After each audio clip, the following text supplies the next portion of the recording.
3 weeks ago, I stood at an altar in a navy suit, steadying my best friend's hands as he waited for his bride. The guests hummed in the pews, sunlight painting golden streaks through the stained glass. By ceremony standards, everything was perfect, except for the part where his soon-to-be wife had whispered trembling words to me the night before. "Sam, if you care about either of us, don't let him go through with this. They say weddings change people, but I didn't think it would be my own sense of reality that would get upended. I've known Owen since we were 9. We met at T-ball, where I accidentally pegged him with a grounder, and he forgave me before my apologies even got out. He was that kind of kid. We weren't best friends instantly. It took years of sleepovers, report card celebrations, and failed middle school bands for me to realize there was no part of my life that didn't have Owen in it. He was the most loyal, infuriatingly earnest person I'd ever met. Solid as bedrock, my mom would say, even after he broke her favorite lamp during a sleepover gone wrong. He attended all my swim meets, even the ones where I finished dead last. I slept on his couch my second year of college after a breakup. He bought 2 pints of Ben & Jerry's and watched old cartoons with me until 3 a.m. Owen held everyone together, but he was always terrible at holding himself upright when it counted most. We drifted into adulthood, survived the shuffle of work, first apartments, and the deaths of a few dreams. Through it all, Owen was the surest thing in my life. So, when he met Lauren, I cheered him on. The first time he brought her out to drinks, she seemed tired. I chalked it up to nerves. She was kind, pretty in a careful way. Her hair always shiny, her nails never chipped. She smiled at his jokes, but her gaze kept flicking to the door, like she was expecting someone else. Still, she tried, invited me to their place for dinner, laughed at my bad puns. They moved fast. Suddenly it was group trips, shared Netflix passwords, "Sam, can you help us move this sofa?" kind of invitations. Lauren, in time, relaxed around me, though she never did around most of Owen's old friends. I figured that just meant she valued her privacy. We all have quirks, right? 16 months after their first date, Owen called. "We're engaged. You'll stand up there with me, right?" Of course. I started to say I couldn't imagine him marrying anyone else, but something in my throat caught. Instead, I just congratulated him, and he sounded so genuinely happy that I told myself all my doubts were just nostalgia. The doubts grew anyway. If there were cracks, Owen never noticed. I did. He stopped coming to trivia nights. Even the old group's annual camping trip got a rain check. When we texted, his answers got clipped. "Busy. Lauren wants alone time." Or, "Wedding planning is a lot." I asked if everything was okay. Owen brushed it off. "She just gets stressed. You know how it is." But the few times I saw them together, Lauren seemed uneasy. She flinched at Owen's touch if she thought no one else could see. Her smile frayed at the edges when her parents asked about the honeymoon. Still, she had moments where she seemed to love him deeply. She'd tuck his hair behind his ear or sneak a note in his jacket. When she did laugh, proper, joyful, caught-off-guard laughter, it was with Owen, never anyone else. I thought maybe I was projecting my own history with failed relationships, my own bitterness, onto her. So, I doubled down on my best man tasks. I helped plan the bachelor party, mini golf and bourbon very Owen. Gave a speech I wrote at 2 a.m., tearing up over inside jokes and his lopsided heart. One night, after the rehearsal, Lauren found me in the empty reception room, folding seat cards into neat triangles. "Sam," she said, voice barely above a whisper, "do you really think he wants this?" I blinked at her, frown. "He seems happy, aren't you?" Silence stretched. She fiddled with her engagement ring. "He says he is, but he's always been more loyal than honest with himself." Before I could answer, she was gone, leaving the air thick and humming with unspoken warning. I told myself to keep out of it. The best man's job is to help, not meddle. But after that, I watched everything. The morning of the wedding, I found Owen pacing in the suite, staring at his cufflinks. I tried to play it cool. "Nervous?" He forced a laugh. "Course I am, dude. Big day." Then his eyes met mine. "Do you ever wonder if you're doing the right thing for the wrong reasons?" I wanted to ask if he meant Lauren or everyone else, but we were interrupted by groomsmen, photographers, chaos of cologne and advice. Later, waiting for the ceremony to start, Lauren found me again. Her eyeliner was smudged, voice ragged, nothing like the perfect woman the crowd expected. She grabbed my arm and squeezed so hard it left faint marks. "Sam, he's scared. If he asks you, tell him not to do it. Don't let him lie to himself. Please." I stared at her. "You don't want this?" She shook her head, eyes shining. "We're both in love with different futures, but he won't admit it unless someone tells him he's allowed to leave." I had no idea what to do. The wedding was starting. The organ music started to swell. People rose in rows like a wave, parents craning for photos, flower girls wobbling with petals in their hands. I stood just behind Owen at the altar, sweat tracing cold lines down my back. He stared straight ahead, clenched jaw, not breathing. Lauren's dad walked her up the aisle, and I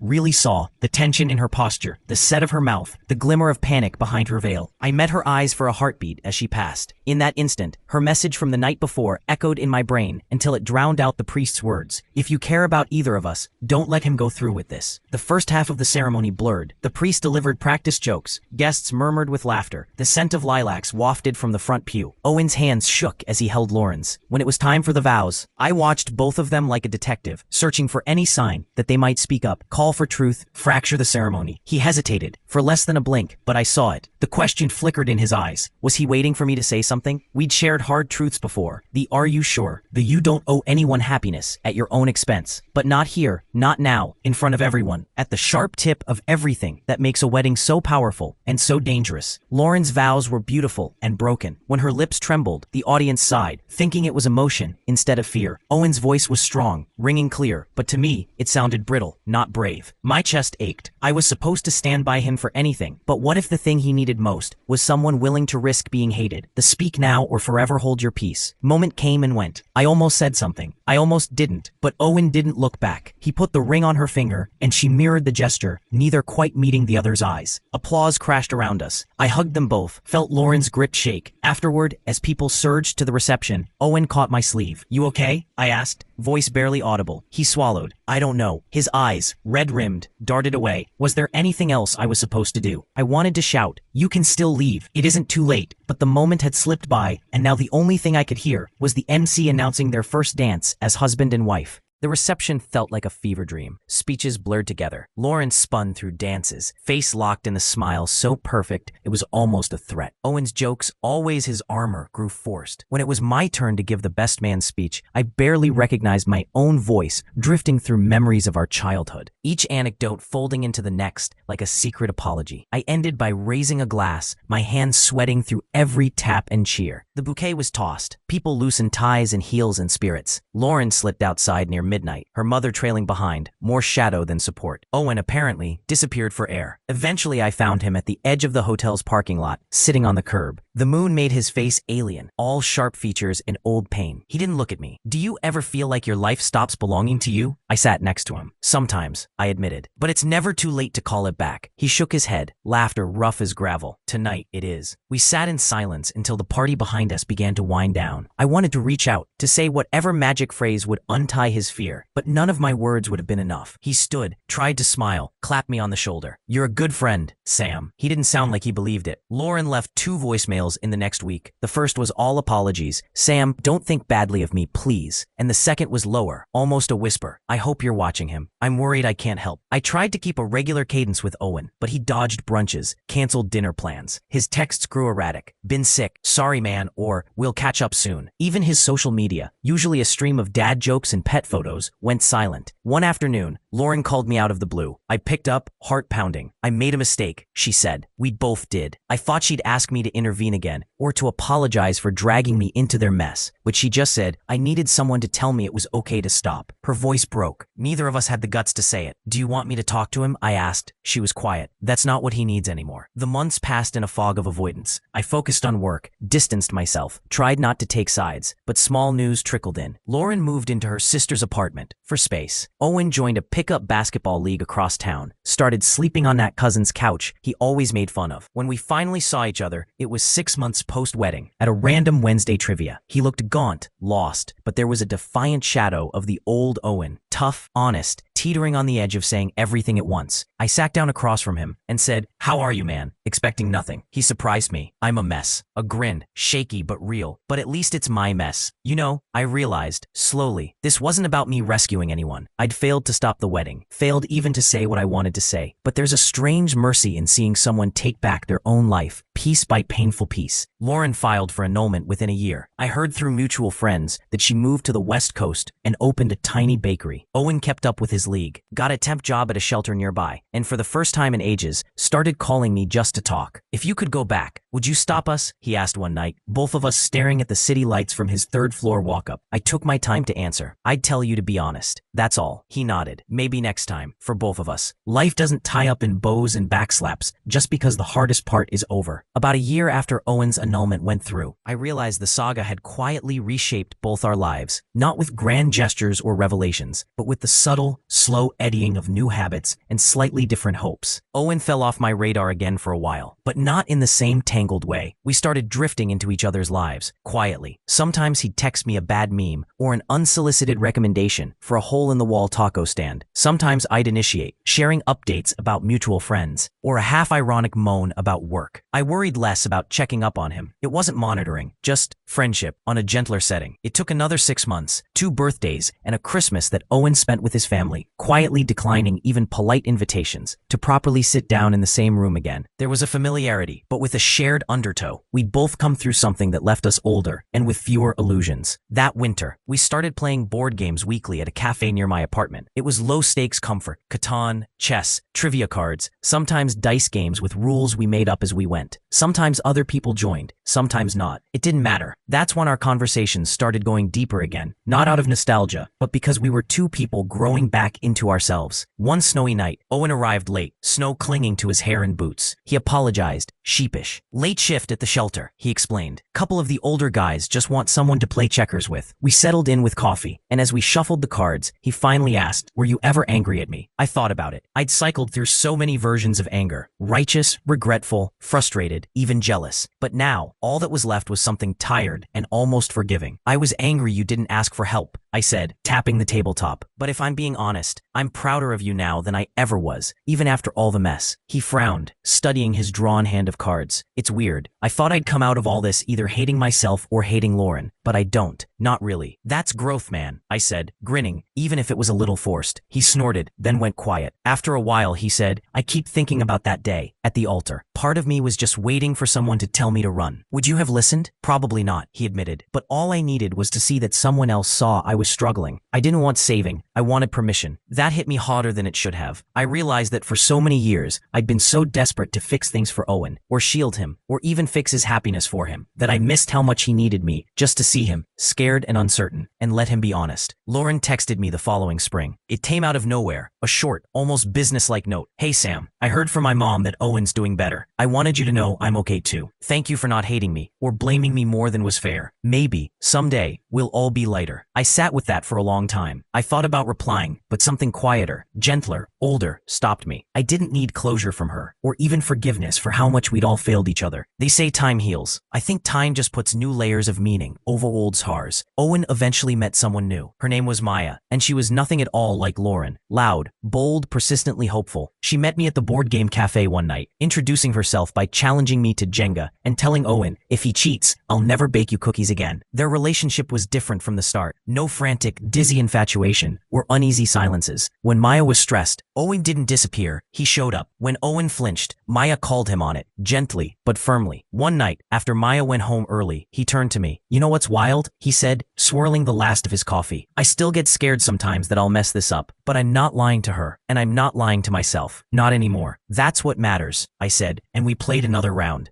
Years later, people stopped asking about Lauren. Mutual friends stopped forcing awkward reunions. She opened her bakery in Seattle and married her college roommate's brother in a garden with string lights and 0 speeches. Sometimes I'd see photos pop up on old group threads, her smile more relaxed, her hair wild, in a way she'd never let it be during those rigid months with Owen. She looked happy, genuinely happy. Owen and Maya adopted a rescue mutt with 3 legs and an endless appetite for peanut butter. Maya went back to grad school. Owen found more regular work, launching a community garden project. I moved new apartments and lost my favorite mug, but gained a neighbor who made apple turnovers on snow days. Sometimes I'd look back on the wedding photos tucked in a bottom desk drawer. All those old faces so young and scared and holding their breath. I used to wish I'd done more. That I'd stood up at the altar and shouted the truth. Now I know, the only person who can choose their own happiness is the one standing at the center of their story. I don't regret not stopping the wedding. I regret not listening harder before it was too late. I regret not believing Lauren when she asked for help, and not asking Owen what he really wanted until the dust had already settled. But I also know there's no perfect moment, no magical save point where everything untangles. Sometimes there are just two people caught in a structure they don't know how to escape, wishing someone would say, it's okay to choose yourself. Sometimes all you can do is bear witness and hope it's enough. These days, my friendship with Owen is quieter, but sturdier. We play board games. We show up when the other needs an ear. And whenever Maya steals a card from me, she winks like she knows the punchline to a joke that hasn't landed yet. Every so often, in an unguarded moment, Owen will say, thanks for standing by me, even when it got messy. And every time, I mean it when I answer. I always will. But next time, don't wait for me to read your mind. He grins, and we move on, piece by piece, to the next round. Time moved forward, not in leaps and bounds, but in the gentle, relentless way that water wears down rock. I wish I could pinpoint a single cinematic moment when everything felt healed, when Owen's voice on the phone no longer sounded as if he were apologizing for being alive, or when Lauren's ghost stopped hovering at the back of our stories. In reality, it was just an ordinary Wednesday night at the board game cafe, years after the almost wedding became a thing of the past, that I realized how much lighter life had grown. We were halfway through a game of Ticket to Ride, Maya narrating her own train conquest like an Olympic commentator, when Owen looked across the table at me and said, not as a joke or apology, but as a simple fact, do you ever think about how close we came to just faking it forever? I didn't answer right away. I watched him deal out cards, the flicker of fluorescent light catching on the scars at his knuckles from an old college accident. Another story where I'd tried to be his hero and failed, but we'd stitched each other up anyway. There was steadiness to him now, something that had nothing to do with marriage or partnership, but with the hard, humbling work of knowing yourself. I do, I said finally, and I'm glad we didn't. Even if it sucked getting here. His face softened, a hush of gratitude in his profile, and Maya kicked him under the table before grinning at me. No more faking it. House rules. We laughed. It felt like breathing after running, like letting go after clinging for too long. In the months that followed, the tension that had quietly haunted my friendship with Owen faded into the background. We helped Maya move into a new apartment, spent lazy Sundays walking her three-legged mutt in the park, while arguing about the best Marvel movie. It's still Winter Soldier, and I will never be convinced otherwise. My life filled up with small invitations, random texts, leftover bakery pastries from Maya's experiments in the kitchen. Somewhere along the way, the ritual weight of checking in shifted from something heavy and vigilant to something more like mutual celebration. The anxiety that Owen might disappear, might spiral back into old regrets, became less a shadow and more a memory that reminded us how far we'd come. I started asking about his hoax instead of his wounds. For the first time in years, he had real answers. One rainy Tuesday, he handed me an envelope. Inside, tickets to a stand-up show in Portland, a city neither of us had ever visited, but used to talk about moving to when we were 20 and invincible. You've been holding me up so long, he said, half joking, half serious. I want you to have something that's just for fun, for us. No rescue missions attached. So we went. The show was terrible. The city smelled like rain and possibility. We ate greasy breakfast sandwiches on the curb at midnight, told stories about all the ways we used to be lost, and didn't once talk about Lauren or the past. It was a trip I didn't realize I needed, a map of who we could become, instead of who we'd almost failed to be. That fall, I ran into Lauren for the first time since her move west. It was in an airport, the kind of random, liminal space that feels like a dream until hours later. She was in line at a coffee kiosk, hair windblown, flour on her shirt. There was no awkwardness, only the complicated warmth that comes after surviving too much together. Seattle's good to me, she said quietly, voice light. I'm happy. And she looked it. We didn't rehash the past. We didn't need to. She asked after Owen. I told her, with confidence, not as a friend covering the cracks, that he was well, truly well. Before she left for her gate, she smiled, softer and less brittle than any smile I'd seen at her wedding. Thanks for caring, Sam, for both of us. Whatever went wrong, we're all better now, aren't we? It wasn't a question that needed a real answer, but I nodded and meant it. The rest of the story isn't dramatic. Life carried on the way real life does. Owen and Maya thrived at a pace suited for them, not anyone else's photo ops. Lauren married quietly beneath an arch of sunflowers and built her bakery from scratch, one September cinnamon roll at a time. I stopped feeling judged by my own second guessing and reached a place where my loyalty didn't have to look like sacrifice or like knowing best. I still think sometimes about the day Lauren begged me to stop the wedding. What would have happened if I'd stood up and said, no, he can't do this? If I'd tried to break the spell or thrown the whole thing off course with a best man's big gesture? Maybe I was a coward. Maybe I was just a human, scared of creating more pain. But I see now that that there are some crossroads in friendship and love where your job isn't to pull someone off the tracks, but to wait at the edge, arms open, for when they're finally ready to step off themselves. I wish it could be more heroic or more redemptive, but neither of them needed a savior. They just needed someone to bear witness, to hold space, to speak the quiet truth. It's okay. You can start again, even from here. And that's what I did. If I've learned anything, if you, somehow, find yourself at the edge of someone else's breaking point, it's this: having the guts to love people through mistakes means letting them fail, start over, and grow at their own speed. Don't confuse rescue with friendship. Don't take responsibility for pain you didn't cause. And never underestimate the power of standing by silently, arms wide, so the people you love know they're seen, especially when they can't see themselves. TLDR, I was my best friend's best man. The night before his wedding, his fiancée begged me to stop it, telling me that neither of them really wanted it, but were too afraid to back out. I stood by and said nothing, struggling to decide if, when, and how to intervene. They went through with it, but within a year, the marriage ended quietly, and both found their way back to themselves, and better, healthier love. The hardest part wasn't losing faith in them, but learning that real friendship means letting people make and survive their own hardest choices, even when you wish you could save them. If you're struggling to be someone's anchor, remember, sometimes the most loyal thing you can do is let go and trust them to swim.